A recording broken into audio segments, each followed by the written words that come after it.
okutambuza amawulire gano naye nga ye akozesa bubonero okuvuunulira abo abalina okusoomooza mu kuwulira. Kulisa nnyo mu pulogulaamu ey'emisingi n'omusumba Rosias Bujingo naffe bali kutwegattako naye katusookeko mu mitwe emikulu Omunnyo Ku Ssatu gudde mu bujjuvu tovaawo.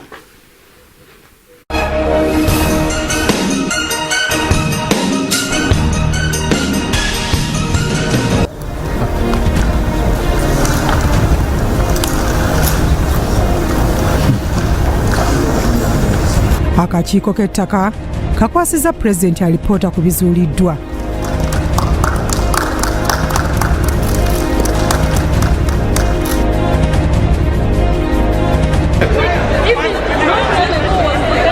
Palamenti eyisizza constituency empya wakati mu kusika omugwa.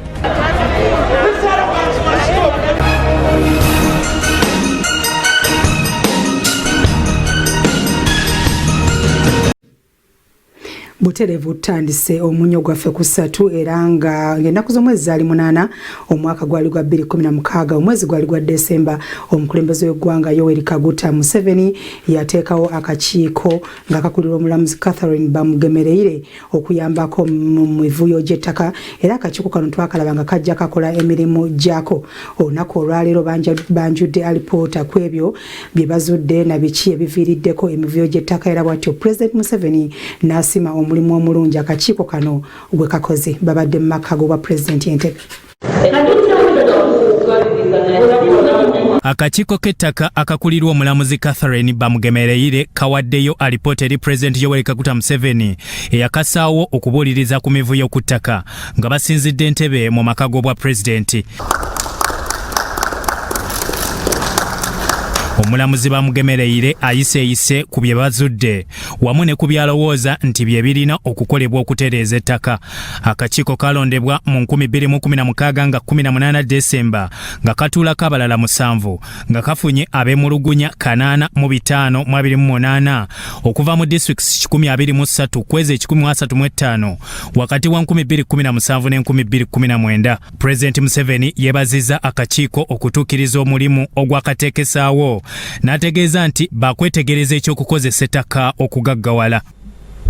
So this is going to be a good nucleus. Your report is going to be a very good nucleus for a revolutionary and rational and current understanding of land use for wealth creation.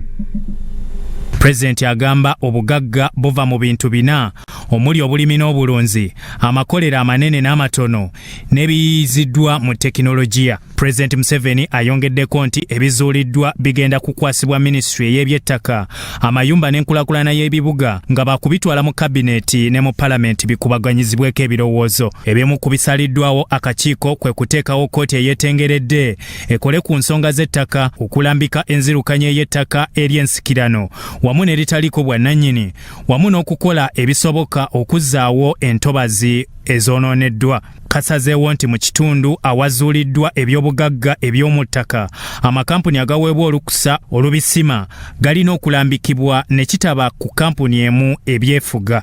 Bikuŋŋaanyiziddwa ekitongole ky'amawulire ekya Sorot Television.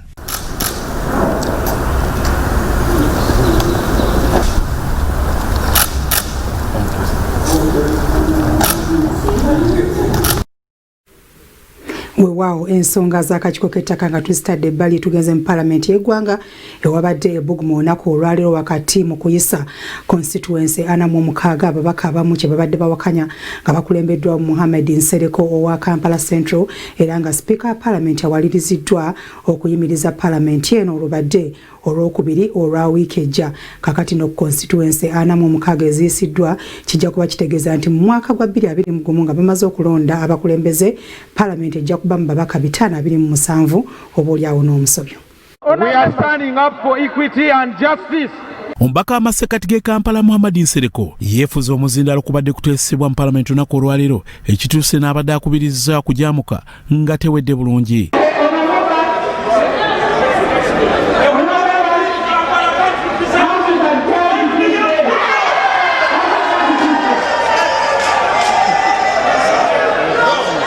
But to I'm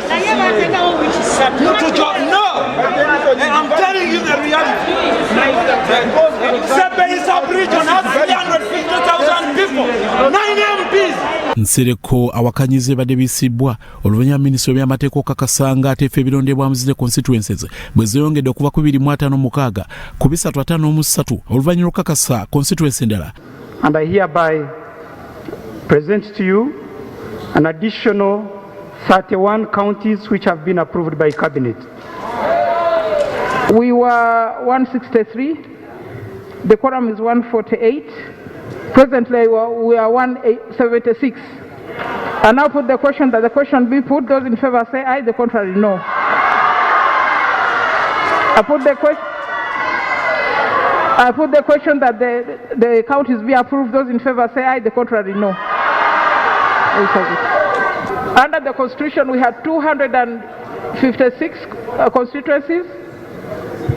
It is now necessary that we state the number of constituencies for purposes of the Electoral Commission. Can I invite the Minister of Justice to present the number of constituencies in Uganda?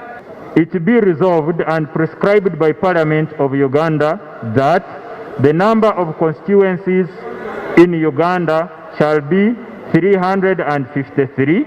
Nsereko asoose kwebuuza emitendera egiyitibwamu nga yeebuuza ebitundu bya Kampala mbadde Makindye, Lubaga, Nakawa okuba nti byo tebyongezeddwa so nga ebitundu ebirala byongezeddwa mu ngeri etateegerekese. Milioni 15 babadde basalaasalamu bagiwadde 3 wano batujoze balwanise emwanyi bakola buli kimu tukooye ejjoogo lino bagenze eri Buko Sebe eri abalonze emitwalo 35 babawadde aba MP abalala bana bagenda we balina amaanyi obote byakolanga we basalaasalamu mvuddeyo balaga statistics. They are running away from reality. This must stop. This must stop. Unejjogo terisoboka. Rubbish. Emabegako minisita wa gavumenti ez'ebitundu Ephraim Magezi asoose kutegeeza Paalamenti nga zino bwe zisibwa oluvannyuma lw'okwebuuza nga beebuuzizza ku bukiiko bw'amadistrikiti saako n'okunoonyereza ku bintu ebirala ombadde okumanya ebintu ng'empuliziganya wakati w'abantu abaweerezebwa ne minisitule zennyini. Wabaddewo okukyamuka okw'enjawulo abaka ba Paalamenti naddala bava mu bitundu by'ebwala bwe batandise okuyimba ennyimba ezibadde ziraga nti batuuse ku buwanguzi. Wabula Nsereko abuuseeyo era nga werekeddwa kabaka balokubadde omubaka okuva e Patio Santo Court, omubaka okuva e Bukomansi Gracious Kingi, saako ne minisita Saro Pendi era nga Nampala gavumenti Ruth Nankabirwa alabiddwako ng'agezaako kumwoyawooya nga buteerere. Kabuze Katabi Mbugume ne omubaka munne Macdul Mac Angel onatuuse okumbuuza lwaki tagobedde mateeka n'atandika okuvayo okuwakanya obuwakanya. Have you been submitted? No, have you been submitted and it is rejected? No, listen, it is on a... Sir, can I tell you one thing? Yeah. You don't need to ask. You need, when you reach the cutoff, you might... It's the stats. It's the statistics. Why should we ask? Kituufu abantu e Kampala bangi nnyo naye alina okutegeera procedure bw'oba oyagala okwongerako essaza okola otya. So alina okugoberera amateeka gwe bagalagira. Ne constituencies ezibadde zigenda okuyitamu ng'akimanyi kati siraba lwaki akozinga such chaos at the last moment. Instead of creating many people, let us make 150 districts and make 150 legislators and you close the chapter. Like this constituency they are talking about, it is not the district that requested. It is supposed to be automatic once you have the population. But the minister comes here and giving people who have very few population in terms of population. Nafe in special interest groups, especially abakozi, vuvuka n'aba persons with abilities. Twasabye tugamba nti balina okutwongera enamba okuva ku namba 5 batuwe at least abantu 10. Era tuli ready nafe ngola yo wana konfine badde wanafe tutugenda kukiriza. Raso TV nze Grace Girinya Nelia Sajabi Omunnyo. Mwebale nnyo basasi baffe embeera bwetyo bwebadde ku Parliament ddala kituufu ebadde ya bugumu naye nga go amasaza gayisiddwa. Ebyo nga tubitadde ebbali bwe tukuzaako ennamisindwa olunaku olweggulo gye twakulaze nga baziika baddamu okuziika omulwadde wa COVID-19 ate abooluganda n'abakulembeze ku kyalo beemulugunyizza ku ngeri gavumenti gye yaziiseemu omuntu waabwe bagamba yamuziise ngambwa era ne basaba nti omuntu waabwe aziikibwe mu kitiibwa nga bwe baziika aba COVID-19 ebweru w'eggwanga nga batadde mu masanduuko naye owaabwe baagala bamuziike agendere mu bitiibwa.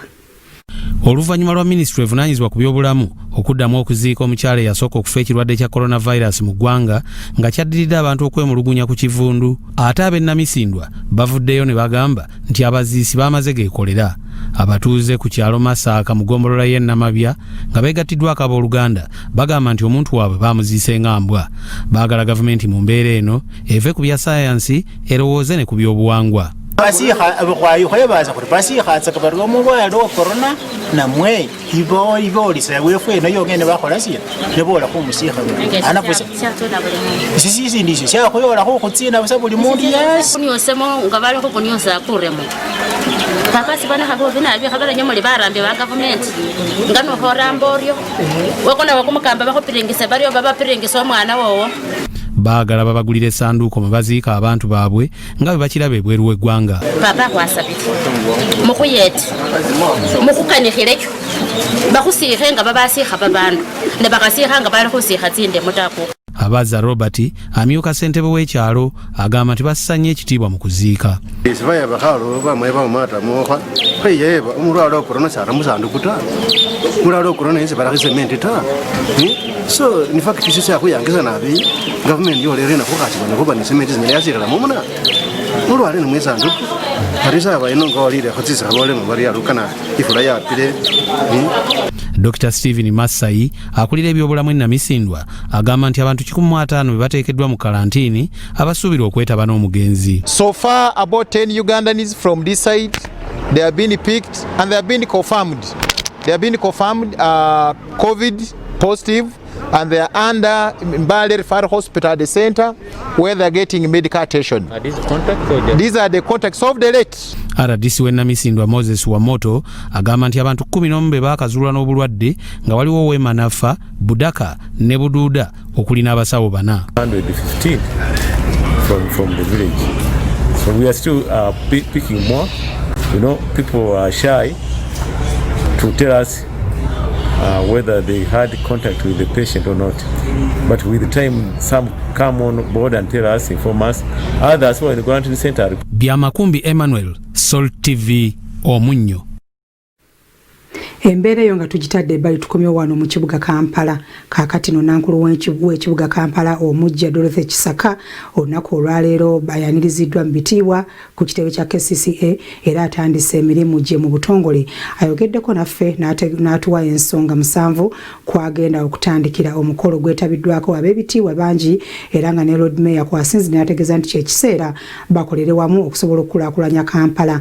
Abadde akola omulimu guno Engineer Andrew Kitaka naye ayogedde ku bituukiddwako na biki na ngeri ki gy'asobodde okutambuzaamu ekibuga Kampala mu kiseera we bamuweera omulimu guno.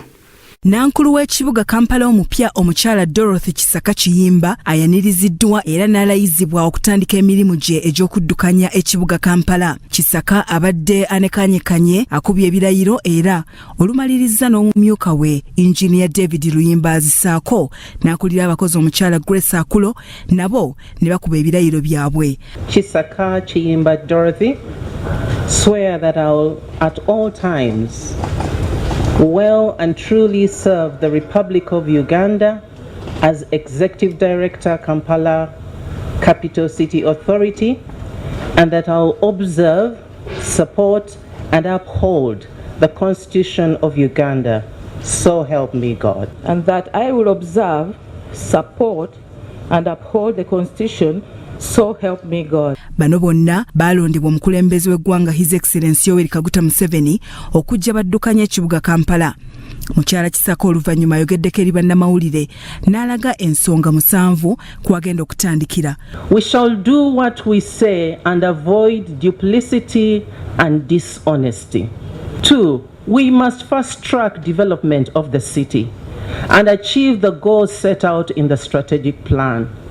We can't keep on talking, we must do more and we must do it faster. Omukolo guno gwetabiddwako abakungu bangi aba KCCA nga bakulembeddwa mu minisita wa Kampala Betty Amongi. Era ono asuubizza okukolagana n'enjuyi zombi ab'oludda olw'ekikugu ne bannabyabufuzi. We work together with the programs that the Lord Mayor has articulated, which are programs that do not contradict with the key policy of central government. We will move a long way. I think the most important thing is how do we together harmonize? How do we together come to a common platform? Kyokka Kisaka naye agamba nti agenda kutambulira mu bwerufu omuli okuwuliriza buli omu ne bannakampala nga nabo mwabatwalidde. We shall promote the rich inherited values bequeathed by our ancestors. That is, values like good neighborliness, hard work, shared wealth, integrity and honesty, so that we build strong communities of city dwellers. Both the inner infrastructure of the person is as important as the outer infrastructure of the city.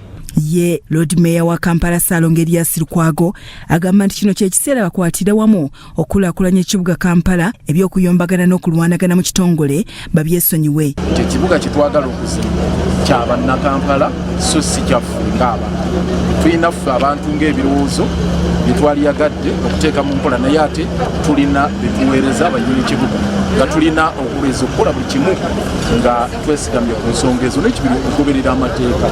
Ye Engineer Andrew Kitaka nga yabadde mu ntebe Kisaka jazzeemu aliko byalambuludde ku bituukiddwako era n'ayagaliza mukama we obuwanguzi. We have also launched many city transformation programs which are ongoing.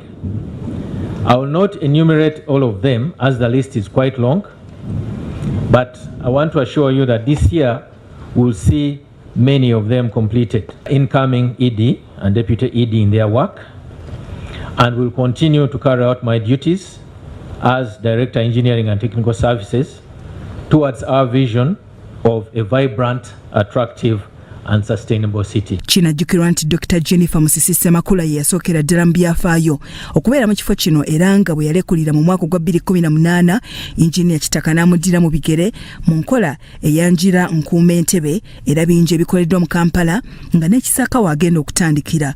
Byakyambadde Lawrence ne Owora Gabriel, Salt TV, Omunnyo.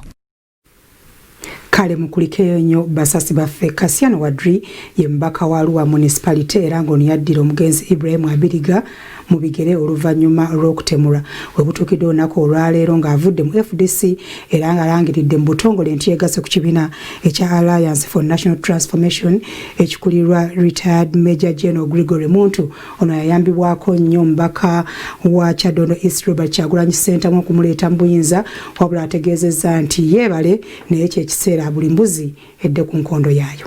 Ombaka wa Arua municipality mu palamenti y'eggwanga Kassiaano Wadri ayabulidde ekibiina ekya FDC mu butongole ne yeegatta ku Alliance for National Transformation ekikulirwa retired Major General Gregory Mugisha Muntu.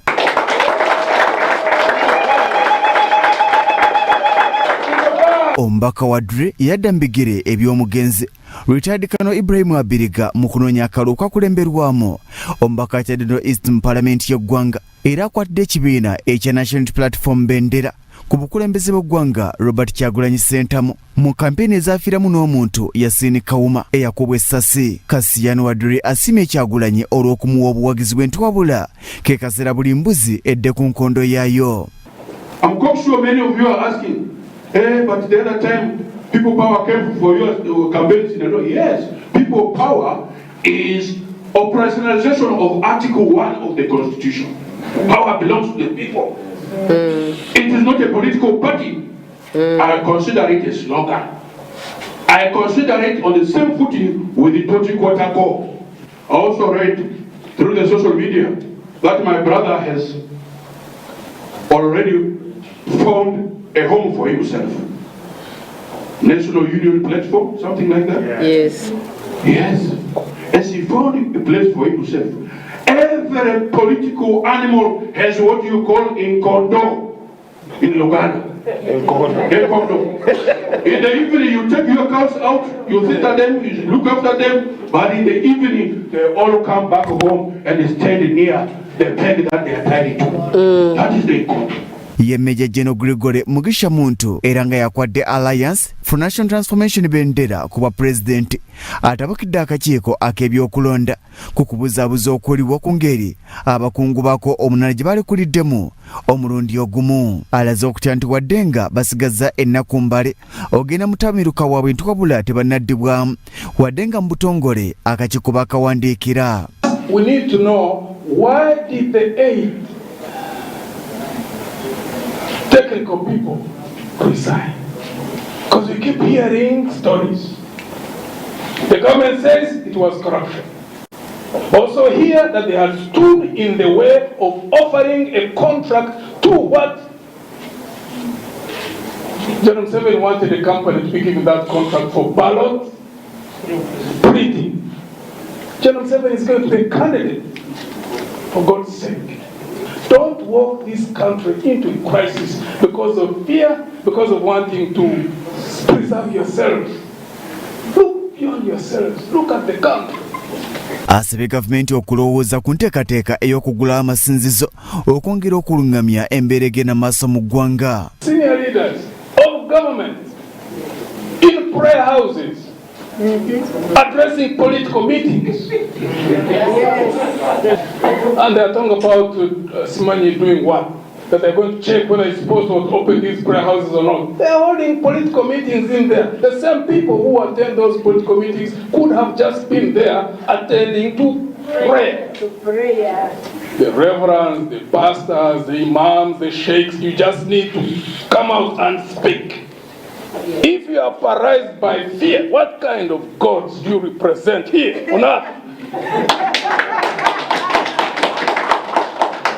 Y'omukwanaganya w'ekibiina omukulu Alisi Alaso alabudde abakulembeze b'enzikiriza obutawagira na kukkiriza bukwakulizo bw'abateereddwako omuliro gamba nti balina okumala okutendekebwa emyezi 3 nga tebannakkirizibwa kuggulawo. Today, except for a desire to control people's spirituality, which certainly is unconstitutional, there is no scientific justification whatsoever why places of worship remain closed. Bikusakidwa Muhammad Wamala ne Eric Sebalamu ku Rasot TV Omunnyo. Kale katukitandikire ku kyalo ekiyitibwa Kikooba kisangibwa Bukomero kiri mu district y'Ekiboga. Abaayo bagambye si bakulinda bakulembeze ne batandika okwekubira amayinja beekolere amakubo bagamba badaaze nnyo naye nga tebayambiddwa era wakati mu kwasa amayinja beekolere ekkubo bafunye omuzira kisa abayambyeko n'abawabi tractor bisobole okusenda banguyirwa omulimu. Abatuuze ku kyalo Kikooba ekisangibwa Bukomero mu district y'Ekiboga basazeewo okwekolera amakubo naddala agali mu masoso g'ebyalo nga balumiriza abakulembera okwesuulirayo gwa Naggamba nga bo babonaabona. Bano babadde basazeewo okwesimira malamu n'amayinja babyeteere mu kkubo nga bakozesa mikono. Era tusanze basima wabula mutuuze munnaabwe Kamya Ivan n'abayambako okubafunira ebyuma omulimu ne gwanguwa.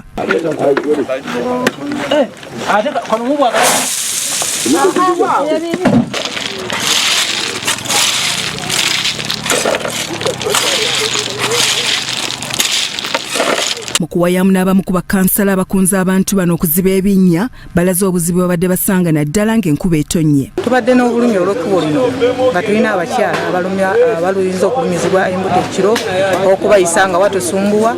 Tulina abaana abasoma okuva babikunya okusomera Ekikooba naye oluguudo luno lubadde bubi nnyo ng'era abakyala bakola omulimu omunene okuwerekera abaana obaweeka obayisa mu mazzi. Mu mbeera eno gye tulimu kukola oluguudo lwaffe luno.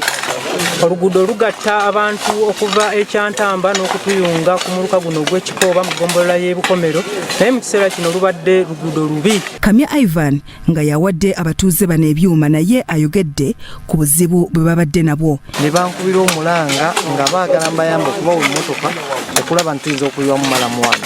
Naye ekyankuba enkyukwe n'ennaku ku mutima okuŋŋamba nti baali bagenda kukozesa emikono okulaba nti basobola okusima malamu ng'ate embeera etwavaawo ddala. Ekyokubiri emikono tegikyasobola mu kiseera ky'ennaku zino okuba ntusobola osima malamu asobola okuziba wano, naye mu busobozi bwange obutonotono n'ekyuma kyenkozesa ekya excavator nasalawo okulaba nti kampeeyo olunaku lwaleero ndeete byenkozesa byonna tulabe nga tuyinza okubaako kye tuyinza okukola.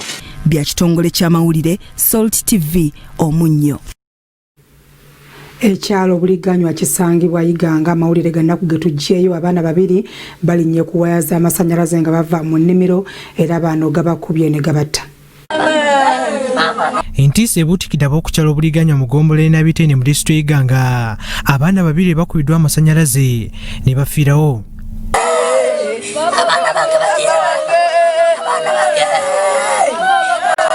Abaana bano bagudde ku kyokya ku saa 8 nga ku bano okuliko Nabola Alupo emyaka 12 ng'asoma kibiina kya P4 ne Alan Damala abadde asoma ekibiina kya P2 ina Wankwali Primary School. Abazadde Erika Dogo ne Esther Kohoya boogedde ku mbeera nga bwe badde. Ndi kusaba gavumenti engemere kunewa mu ekitongole kya Umeme babeeko ne kibakola bandiyire ku baana bange abo babiri abanviireku nga bato.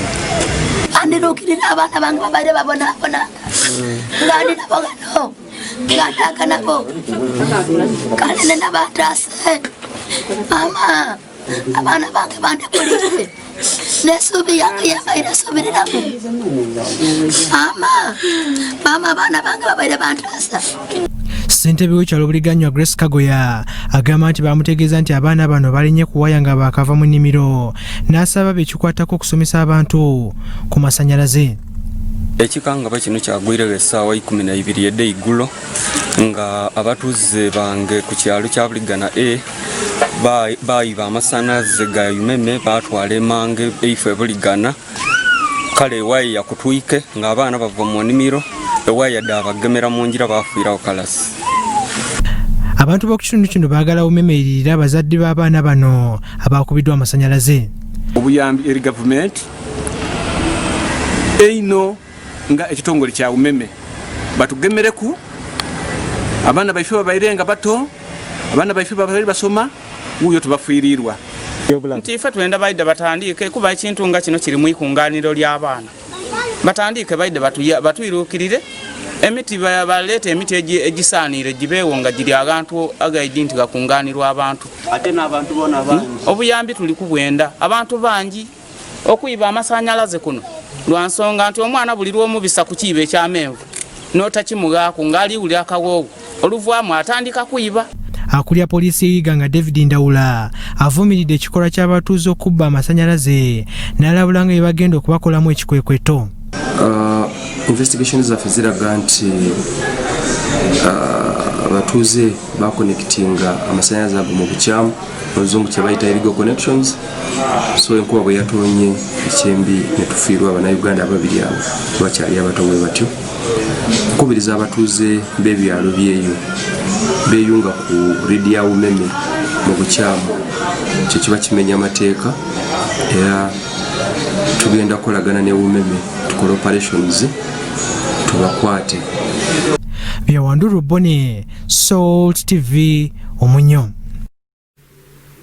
Kibinnyo tusasiddeko nnyo ab'eŋŋanda z'abagenzi kale byo nga tubitadde bali tugenze Namayingo we gunaatuukira omwezi ogwa Septemba abakozesa entambula y'oku mazzi bagenda kubanga ebyabwe biteredde oluvannyuma lw'okubanga mu budde buno bagenda kubanga bafunye ekidyeri.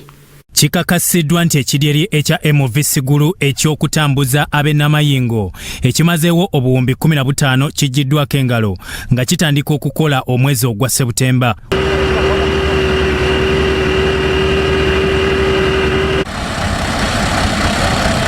Kujaganya mu batuuze ab'ebukana ne Watega ku mwalo nga bano bagamba nti enkulaakulana bagisanyukidde naye tebabasasula ku kye babasuubiza ekyokubagulira ebifo ebirala bwe bakozesa ku ttaka lyabwe.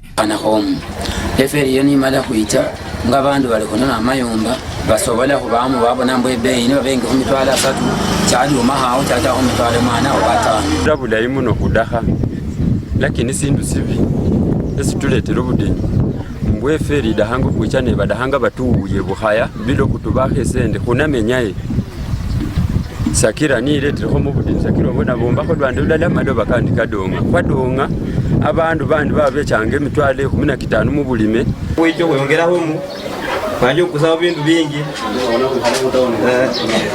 Wandela Lazarus ssentebe w'ekyalo Obuduma agamba nti wadde wakyaliwo abatannasasulwa naye entambula eneetera okutandika era yakubawewulako. Abali ku maini wano bafunyeemu lwaki ajja kusalako watono ng'azimba ng'akola amabizinesi. Kyo kisooka. Kyokubiri entambula y'oku mazzi ibadde nzibu nnyo. Ruben Byaruhanga tumwebaze akulira ebyenteekateeka mu UNRA agamba nti ekidyeri kyakugatta Namayingo ku Bukana ne Sigulu ku Dolwe mu bizinga. From the mainland of Namayingo, the islands of Siguru and the Rorwe Islands. And one of the projects the government is undertaking to make sure that we have efficient connection and connectivity to all Ugandans, irrespective of where they are. Ayongeddeko nti n'abakiddukanya bakubeerera ddala mu kitundu ekyo mu ggombolola y'e Bukana okulaba nga kitambuza bulungi emirimu. Omubaka wa Bukoli South Mayende Stephen Dede ategeezezza nti ekidyeri kigenda kwanguya enzirukanya y'emirimu mu kitundu. Obeera na Moroko otuuka butuuze n'opaakika ku feri naye kutwala n'ogenda eri n'ovuga ate ne bw'okomawo ate otuuke olinye bakuvuge paka wano. Ate kijja kuleetera abantu baffe babiri nga babadde bakosa ssente nnyingi mu kukola bizinesi, kosti zijja kukendeera ya kukola bizinesi. Bya Sunday Charles, Sorot TV, Omunnyo. Webale nnyo Sunday Charles n'emboozi eyo. Kale Namayingo nga tuvuddeyo tugenze Masaka. Obubbi bw'ebisolo naddala bino ebyakazibwako mu mutambuza ddembe bulabika nga bususse nnyo mu bitundu by'e Masaka era kiwaliriza poliisi okutandikawo okukola ebikwekweto ku bantu ababba embizzi. Waliwo abantu abayogeddemu engeri gye babbibwamu era na butya bwe bafiiriddwa. Poliisi e Masaka etongoza ebikwekweto okumalawo obubbi bw'ebisolo obukudde ejjembe mu bitundu eby'ebibuga eby'enjawulo. Kino kiviiriddeko abalunzi okufiirizibwa ennyo. Embizzi 5 zabbibwa mu wiiki emu ku kyalo Gayaza mu division ey'Ekimanya Kabonera.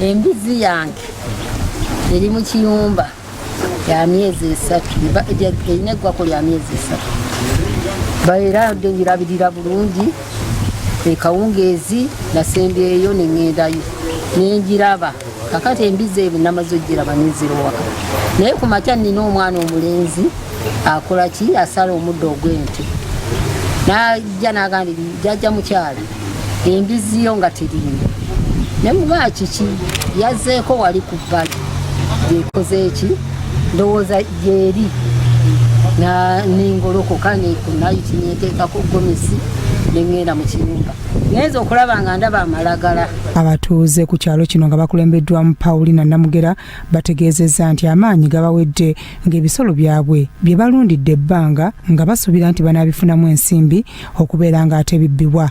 Beekubidde enduulu eri poliisi y'Egayaza etwala ekitundu kino eyasitukiddemu n'ekwatagana n'abakulira abakola ogw'okusuubula embizzi okusuula emisanvu okulaba abazibba. Kaakati nze n'amaaso gayi gatandise okugaliko ekitundu kati nasoose sala omusaayi kati muzzukulu wange gwazze naga nti laba omusaayi guguno batadde wano omusaayi akati ne beeyongerayo naga nnebanisa obusaayi ayegedde sazzeeyo kweyongera kunoonya nga embizi togirundira mwezi gulungi okijja oba olina okubanga at least omwaka oliko ofunemu embizi kyesobola okuwaamu kati ate bwe twawulira nti akatale kagenze kalinnya ekyo ekyobubbi bw'embizi nekyeyongera.